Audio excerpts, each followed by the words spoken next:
प्रश्न असतो की सुवर्णप्राशन म्हणजे काय, हे किती वर्ष द्यायचे, हे पुष्य नक्षत्रातच का, याचे काय फायदे आहेत आणि याचे काही साईड इफेक्ट्स आहेत का, तर या सगळ्या प्रश्नांची उत्तरं आज आपण जाणून घेऊया. नमस्कार, मी डॉक्टर राधा खडककर, आयुर्वेद MD. काश्यप संहितेमध्ये सुवर्णप्राशनाचा उल्लेख लेहन या अध्यायात आलेला आहे. सुवर्णप्राशन हा एक प्रकारचा संस्कार आहे. तर सुवर्णप्राशन कसे तयार होते हे आपण बघूया.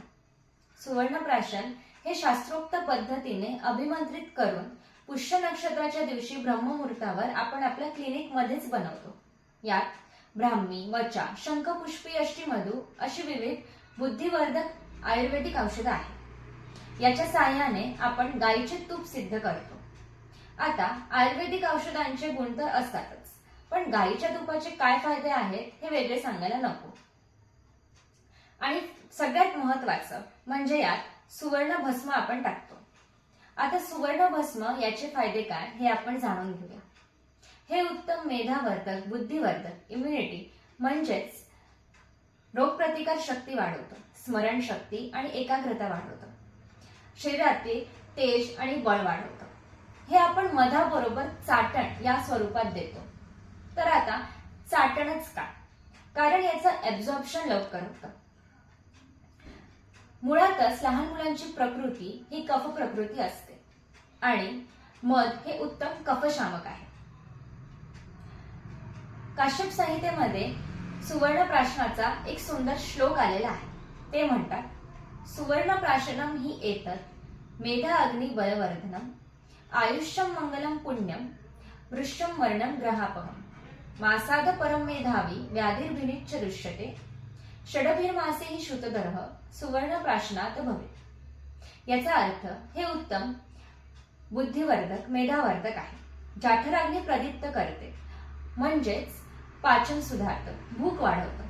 हे मंगलकारक आहे, पुण्यकारक आहे, आयुष्य वाढवतं. आजकाल आपण पाहत आहे की लहान मुलं वारंवार आजारी पडतात. तर नियमित सुवर्णप्राशन देण्याने वारंवार आजारी पडणं कमी होतं. यात परम मेधावी हा शब्द पण आलेला आहे. तसेच 6 महिने जर नियमित आपण दिलं तर बाळांची स्मरणशक्ती इतकी तीव्र होते की एकदा ऐकलेली गोष्ट ते नेहमी लक्षात ठेवतात आणि कधीच विसरत नाही. आता हे कोणत्या वयात द्यायचे, तर संहितेत नवजात बालक म्हणजेच जन्मलेल्या बालकांपासून ते 16 वर्षापर्यंत हे आपण देतो. तर 16 वर्षच का, कारण आयुर्वेदामध्ये 16 वर्ष हे बाल्य अवस्था म्हटलेली आहे आणि प्रत्येक वयानुसार मात्रा वेगवेगळी असते. आता सगळ्यात महत्वाचा प्रश्न म्हणजे पुष्य नक्षत्रातच का, तर पुष्य नक्षत्रेचा स्वामी हा ज्ञानदेव बृहस्पती आहे, म्हणजेच ज्ञानाचा, बुद्धीचा प्रतीक. पुष्य म्हणजे पोषण करणारे आणि पुष्य नक्षत्रात सोनं घ्यायचं महत्व असतं. तर सोनं घेण्यापेक्षा जर आपण आपल्या मुलांना सुवर्णप्राशनच दिलं तर याचे फायदे किती आहेत ते बघा. आता याचे काही साईड इफेक्ट्स आहेत का, तर याचे साईड इफेक्ट्स नाहीत, कारण आपण मागच्या श्लोकात पाहिलं तर याचे सगळे फायदेच तुम्हाला दिसतील.